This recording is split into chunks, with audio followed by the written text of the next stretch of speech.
Guys কালকে ঘুরে টুরে আসে সন্ধ্যার সময় গেছি হচ্ছে লাইভে সবাই মিলে।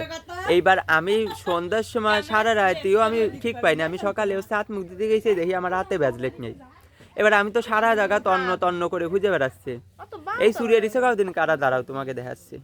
এই যাক সুন্নি সুন্নি কনে সারিয়ে থুইলো না, ওইটি ছিল না, ও খুব ভালো। আর ওই যে হচ্ছে বড় সুন্নি, আর এই যে আর এক সুন্নি আমার সকালে এসে করছে কি, আমি তো তোর ব্যাচলেট দেখিলাম খাটের পর ফেলানো, মানে উনি ভাইয়ে সারিয়ে থুয়ে দিছে আর একটু হলে সুরে নিয়ে যেত। আর তুই ভাগ্যিস আমার কইছিস, না হলে ওরা হচ্ছে সুরে নিয়ে যেত, ওরা হচ্ছে জন্মেশ্বর 2-4 ব্যাচলেট কিনে দিয়েছিস। আর কালকে ঘুরতে যাই কি একটু ছবি তুলিছে, তার জন্য সে পাগল হয়ে যাচ্ছে, কি সব ছবি। আচ্ছা এই শান্ত না, মা খেতে যাবি কিনা? চলে আসছি আমি। রসগোল্লা দেহ এরকম করেছিস।